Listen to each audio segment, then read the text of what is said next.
Immaginate di essere al ristorante. Un uomo al tavolo a fianco ha ordinato una bella pizza margherita, calda e fragrante. Gliela portano e lui comincia a spruzzarci sopra della maionese, così la riempie, la ricopre tutta di maionese. Poi ci mette qualche uovo sodo e voilà. In molte parti d'Italia potrebbero uccidervi per questo. Pepperoni! Ma se siete il compositore italiano dell'Ottocento Gioacchino Rossini, daranno a quella pizza il vostro nome e neanche Cannavacciuolo si azzarderebbe a dirvi qualcosa. Che stai facendo su quella pizza te? Stai lo stucco? Stavo mettendo la maionese, chef. No? La maionese? Stanno mischiando gli organi a me, capito no? La pizza Rossini esiste davvero ed è una delle tante ricette la cui invenzione è associata al compositore. Come i maccheroni alla Rossini, che comprendono funghi, tartufo, pomodoro e panna. Oppure i tournedos alla Rossini, carne guarnita con tartufo e coperta di foie gras. Wow, carne su altra carne! Queste ricette vi danno un po' l'idea dello stile musicale di Rossini. Faceva una musica grassa, strabordante, sugosa, piena di ingredienti.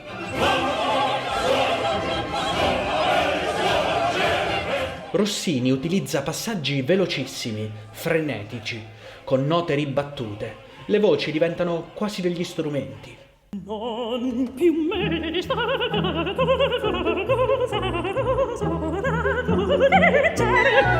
Oppure gioca con le parole, spezzandole, sovrapponendole. Ascoltate il finale del primo atto dell'Italiana in Algeri del 1813, una delle sue opere più importanti. Le voci imitano un martello, un cannone e una cornacchia, intessendo un folle contrappunto, di gusto quasi no sense.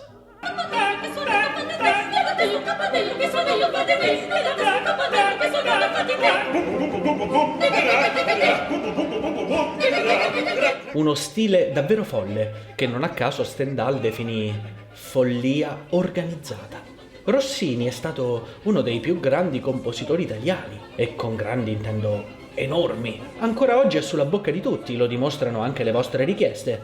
Video su Gioacchino Rossini, maggiore di non si sa cosa. Rossini, chef d'opéra. Grazie, ma li invento io i titoli, va bene? E anche Guglielmo Tell di Rossini. Perché è considerato un capolavoro? Una delle poche opere che non riesco a reggere. Magari mi fai cambiare idea. Beh, caro mio amico artista, oggi ti farò cambiare idea. Bentornati su Musica Antica for Dummies.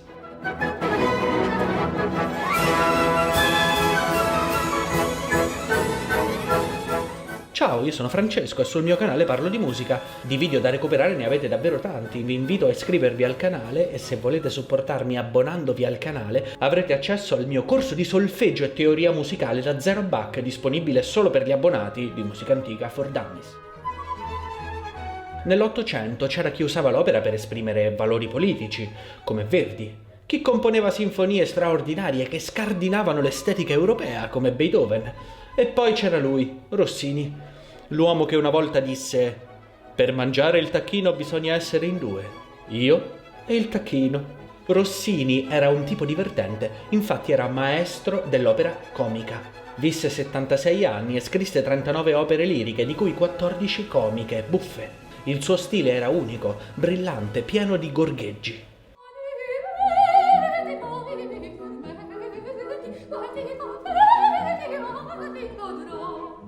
Rossini aveva anche inventato il crescendo rossiniano, in cui la musica cresce e accelera fino alla fine.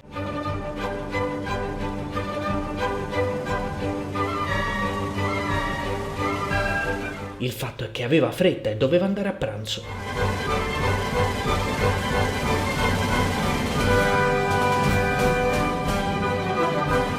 Questo tipico esempio di crescendo rossiniano che avete ascoltato, con i suoi moduli musicali ripetuti in maniera sempre più serrata, è tratto dalla Sinfonia della Gazza Ladra, un'opera incantevole su una gazza che ruba le cose, posate e altre cose.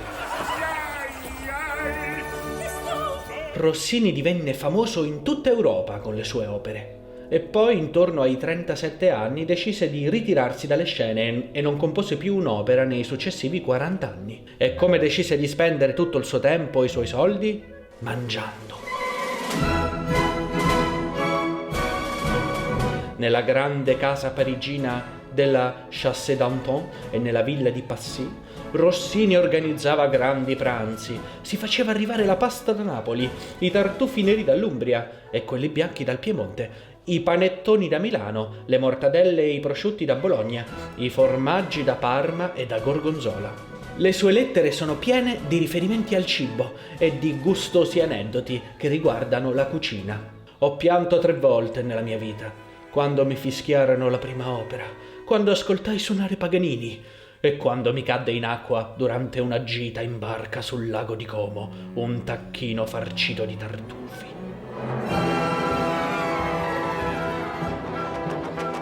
Ma anche nelle sue opere i riferimenti al cibo e al vino, di cui era un esperto, sono continui.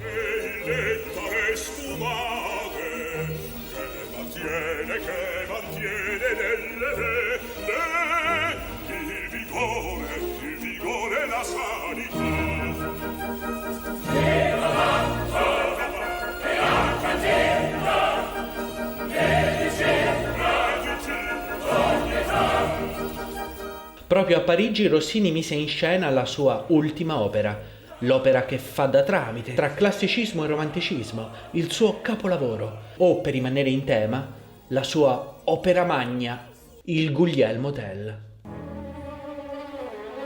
Se avete una certa età, e so che ce l'avete perché ho dei dati attraverso cui vi osservo, avrete già sentito il finale di quest'opera centinaia di volte senza saperlo. Infatti la Rai l'ha usata per anni come sigla di apertura.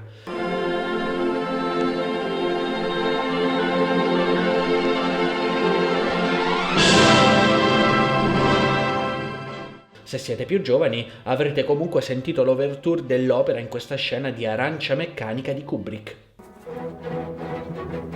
Come vedete Rossini è ovunque. Il Guglielmo Tell è ambientato in Svizzera e inizia con un incantevole mattino sulle Alpi.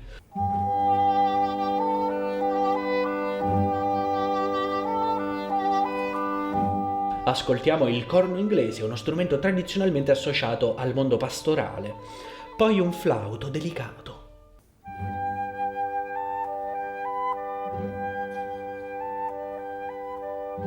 Questo motivo di terzine rappresenta il Rans de Vache, il richiamo delle vacche, con cui i pastori richiamano gli armenti sulle Alpi svizzere.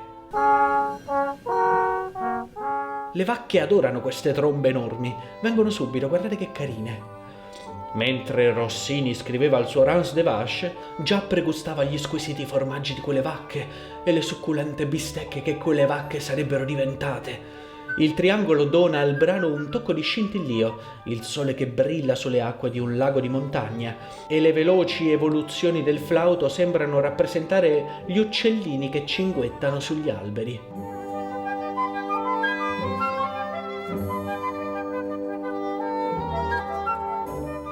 Se in questo momento vi state facendo un trip proustiano nella vostra infanzia, probabilmente è perché avete già ascoltato questo tema del Guglielmo Tell all'inizio del cortometraggio di Walt Disney del 1938, Farmyard Symphony, in cui Rossini viene usato per descrivere il mattino nella fattoria. Un'altra gustosa ricetta del compositore era la sua personale vinaigrette per condire l'insalata. Insalata alla Rossini. Insalatina leggera leggera, con aceto, mostarda, un po' di tartufo e giusto qualche altra cosa per stare leggeri. Il compositore l'aveva inventata a Roma durante la rappresentazione di un altro dei suoi capolavori, Il Barbiere di Siviglia. Avete presente il barbiere molto occupato e apparentemente strafatto di bibite energetiche? Sono come palme, sono le fantasmi della città, della città, della città, della città, della città. Apro un figuro bravo bravissimo, figuro bravo bravissimo, a tu futuro, non lo gara. Io non mi farei tagliare i capelli da uno così esagitato. Rossini scrisse Il Barbiere in pochissimo tempo, secondo Stendhal ci mise solo 13 giorni, perché aveva tante cose da fare, pranzi di lavoro, cene di lavoro. Nella musica di Rossini c'è sempre qualcosa di surreale, di folle, che si adatta perfettamente al genere comico. Sapete cos'altro è comico? Il mio corso da 0 a Bach. Vi ricordo di iscrivervi al canale, recuperare gli altri video e se volete supportarmi abbonandovi al canale potrete vedere i misteriosi video segreti di Da Zero a Buck. Inoltre supporterete il mio canale più degli altri. Un ringraziamento spassionato a tutti gli abbonati.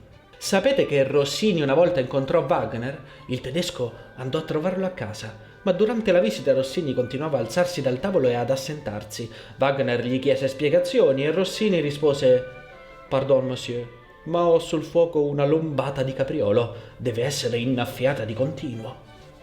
E questo era Rossini. Naturalmente è impossibile racchiudere Rossini in un solo video. Ne servono almeno 2, ma spero di avervi incuriosito. Io vi saluto, alla prossima, ciao ciao!